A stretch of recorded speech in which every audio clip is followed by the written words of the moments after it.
Hey everyone, it's Shane here. Thanks so much for sending the questions through. I haven't read them yet. I thought I'd read them for the first time so I can answer right off the bat.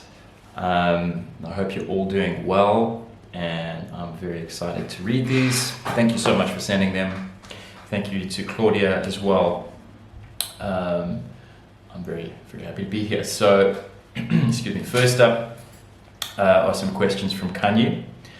So let's dive in. At what point in your life did you start loving playing bass? Do you feel a deeper connection to it, or more the music itself? I really started loving playing the bass, I think immediately. I started playing the bass when I was around 14 years old. And before that, I was playing a little bit of guitar, acoustic guitar. And before that, I was playing piano in school for a bit, sort of classical piano lessons. And when I picked up the bass at 14, I felt a deep connection with it, I think, instantly. And not long after that, I decided to really sort of pursue a career as a musician built around the bass. And do you feel a deeper connection to it, or more the music itself? I almost feel like the bass is like a tongue and the music is the language, and I'm in love with the language. I'm deeply in love with the bass, I'm deeply in love with the instrument, so if that is my mouth or my tongue, I'm speaking the language with it. So they're kind of, they work together in tandem, and I have a deep love for bass, but I have a deep love for music first. So as an example, I connect more with music regardless of the bass being impressive or something like that. I think when I was much younger, I would listen to a lot of music that had very impressive bass that maybe years later I could have lost the connection to the actual music of it. So for me, it's always important first that music just connects with me deeply. And the bass can play a part of that, but it can sometimes be very simple as well, and the overall music is the most important thing. The next question is, have you ever had to play a composition you really didn't like, or compose something yourself that you didn't like? How did you deal with that? Yes and yes, but it's not as much the case these days. So first one, have you ever had to play a composition you really didn't like? I have, at a lot of points in my life, certainly when I was younger, I'd say yes to any work, absolutely any work at all. Being a musician is a very difficult job. I think most jobs these days are difficult. But I can't even count the amount of times I've played gigs or recording sessions or all sorts of things when I was much younger, where it didn't matter what the music was. I was just trying to, make a living. So there are many songs that I've played that I didn't really like on a personal level. But as time went on in my career, I was able to cultivate a career and a connection to a lot of people that allowed me to play more and more music that I really resonated deeply with, and connect to a broader network of musicians within South Africa and around the whole world. And so that would become a bigger piece of the pie, and the stuff I didn't really like doing became smaller and smaller to the point where I'm at now, which is pretty much everything I do is music that I love and relate to and have a personal connection with. And I at this point in my career, I can say no to things if they don't mean anything to me on a personal level. But it took a long time to get there. Or compose something yourself that you didn't like. On that question, there have been a lot of things that years later, when listening to, I don't really have a personal connection to. I don't know if that's the same for a lot of other artists. I think everything that I've composed and published, whether it's on a recording or sheet music or out there in the internet or whatever, at the time of releasing it, I certainly had a strong connection to it and I really liked it. But some stuff years later I would reflect on and go, that doesn't really connect with me now. And that's okay. That music is something that meant something to me at the time. And you grow as a human, and your music is just an outpouring of ideas, information, and essentially translating your experience and your human emotion into music and sound. So in many ways, I'm something of a different person to what I was 10 years ago, and other things are the same. So it's okay, I think, to have released music that you don't always connect with. Other songs I released in different projects that I still resonate with deeply, songs that are more than 10 years old, that still mean something to me now. Maybe even have kind of gained a new meaning to me.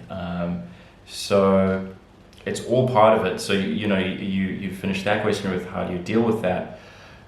For me, that's just a natural part of it. As I say, with regard to playing music, in your career, I think it's important to take on as many opportunities as you can get and be ready for them and learn. And sometimes you take things on that are unfamiliar. Sometimes you take things on that are very challenging and very difficult, and you need to dive in and give it everything you've got and grow and learn from it and keep pushing.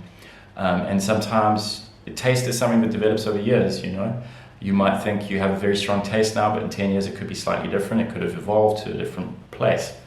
A lot of music that I loved when I was very young, I still resonate with, but maybe don't listen to with the same kind of feelings as I had then, because my taste has grown in different directions.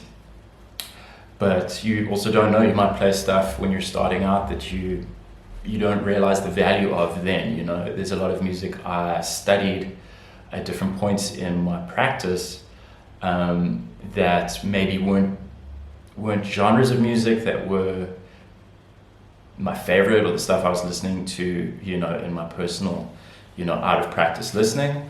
But there was something to be gained in that. There was always something to be gained in the practice of it and the study of it. Whether it was very complex music that took a lot of time to learn and to figure out the technique around it and how to play, there's always something to gather. Or even music that maybe I played recordings of or concerts of that was quite simple, but out of my comfort zone and out of what I normally listen to. There's always something to learn there, and I think that's the most important thing I can put in this response, is that even music that you don't have a natural love for, a natural affinity, there's always something to learn there, whether it's around the harmony or around the technique or around the melody or around the musicianship and the kind of sensibilities that you have to have within an ensemble, within the other musicians. The role, for example, as a bass player, fundamentally, the role of the bass across many genres is quite is quite similar. However, the way I would play bass in a hip-hop track may be different to how I play it in a jazz track or a country and western song or an Afrikaans pop song or a piece of classical music from the Baroque era, something like that. And so there's a lot to be gained from listening to that music and studying it. And I would have done that many times where I've gone, no, I don't really love this stuff, but I'm going to still give it 100% of my attention and my professional, my work ethic, and give it the attention it deserves so that I can get called for more jobs. And that's really key, I think, at any point in your career, no matter what. Even if you're just learning, you're starting an instrument, give it the attention it deserves. We have so much time in our days, and you might as well give the time that you have to play an instrument all you've got, because it's a wonderful thing. It's one of the most beautiful privileges in the world to play music. It's a great gift for all of us, When composing for a group of musicians, do you take into account who will be playing those parts? How much does that influence your artistic voice? That's a great question. Most of the group composing I do is for groups that I know who makes up the ensemble, whether it's my band or maybe collaborative projects where it's a very democratic process and everyone has a chance to have a say within a composition even you bring, so things can change and be malleable and workshop together. So in all of those settings where I'm composing, where I know all of the players, I 9 times out of 10 do think about the individual players. I've done it in situations where I've known the musicians for many years and have a strong kind of instinctive sensibility around what they do. And I've also done it for projects where with musicians where I've never played with them before, but maybe we have a once-off collaborative concert at a festival or something like that. And luckily, due to, thanks to the internet, I can often go and listen to a bunch of recordings of theirs and watch some videos and stuff, and gain a little bit of an insight into some of their vibe and their tendencies and their strengths and things like that. And I'll try to include that. I've spent many hours doing that sort of thing just for a once-off concert, so that I can try to create a scenario where that concert's the most fun environment for all of us to be ourselves and create something that's, a wonderful result of all of our energies and personalities. But I have also written for, soloists and ensembles that I am less familiar with, and I maybe even, let's say, writing for an instrument and not knowing the players rather. And then, of course, I can't take that into account, but there'll be other things that define help me define which direction and which path I'm going to take in the writing process. How much does that influence your artistic voice?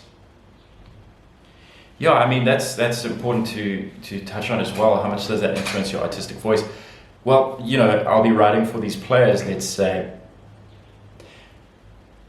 but I'm trying to be me always, and saying that is important to also emphasize that me is always in growth. At least that's the goal, to constantly be learning and growing. So from these processes, it's a symbiotic kind of process where I'm looking at these artists thinking, what are some things I would like to bring from them? What might be different and unique about these artists, other artists I've worked with and other ensembles?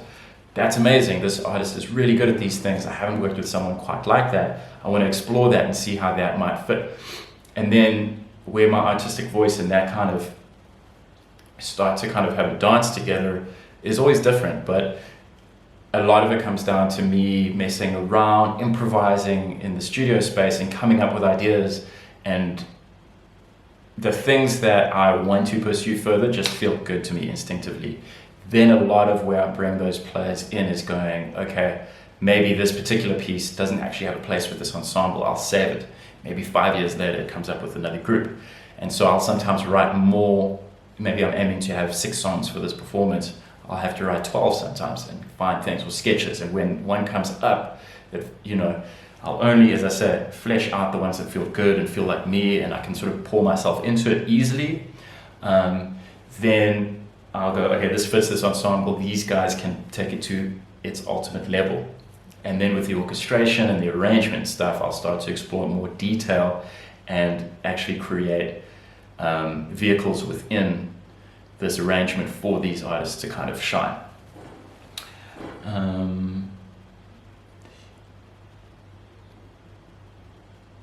Do you ever experience nerves or anxiety when writing new material? What kind of headspace or mentality do you have to be in to write? Wonderful question.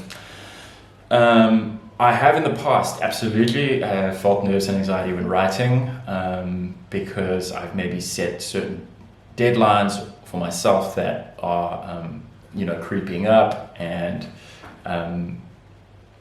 maybe I haven't, made as much headway as I would have liked to by certain points in that process, so certain points in that timeline, and also have been on deadlines for jobs for other people and things like that, and those you can't really choose, and sometimes there's no way of knowing really, like you form tools and vocabulary and tricks for things that you've done a lot of, but like in my line of work, I work in a lot of different genres, and I'm always trying to push myself and grow, not only in terms of composition, but in terms of the techniques on the software, and the computer stuff that I use to kind of work on my composition. That's really how I write. with the computer and instruments and things plugged in. And sometimes you have to make this thing, but it could take you one day, it could take you 6 days. I've had periods where I just don't stop for days and I'm writing and writing and writing.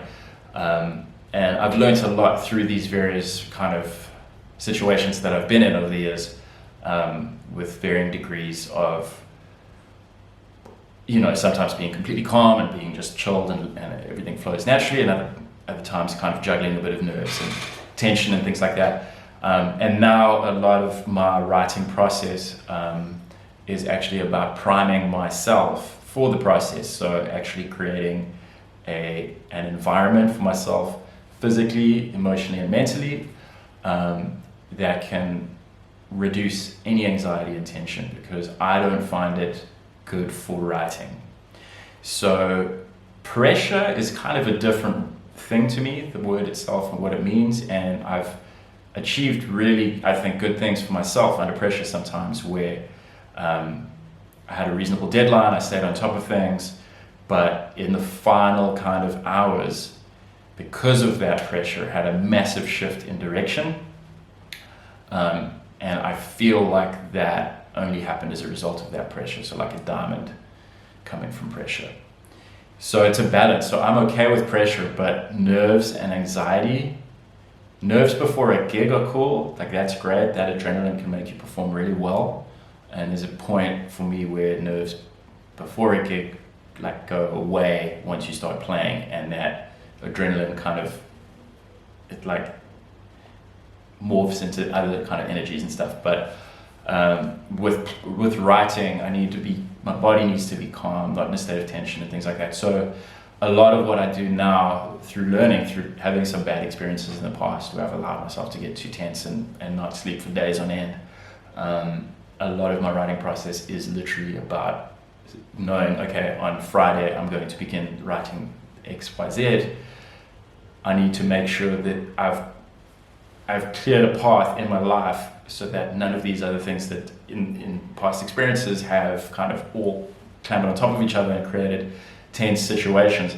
I need to make sure none of those things are likely to come up, and then I can just focus on writing. I can turn off my phone, I can not spend time on any social media and stuff, because that stuff's really distracting and I don't think good for writing. You need to kind of just be in a space and be able to create for like 10 hours straight without, getting on WhatsApp or anything like that. And sometimes in that 10 hours you maybe come up with nothing, but you have to go through that, because maybe in that 11th hour you come up with all the goodness. And of course some things go crazy. The other day a wall fell down just outside my studio, and I would never have known that was going to happen, so I couldn't have planned for that. What kind of headspace or mentality do you have to be into to write? So yeah, I think that answers that. Do you have any favorite instrumentations to write for? Yes, but also I'm always into trying new stuff. So, with my quintet, with Mabuta, it's mainly keys, different kinds of keys. It's piano, Fender Rhodes, synthesizers, it's bass, both electric bass and double bass, and then it's tenor saxophone and trumpet in the Core Live band. But for my recordings, I featured alto saxophone, baritone saxophone, guitar, percussion, and all sorts of other things as well. And in the new music I'm writing as well, we're going to add a lot more as well into the featured instrumentations. And with electronic music, which I write a lot of, that's cool, because to me electronic music is almost like animation, and just anything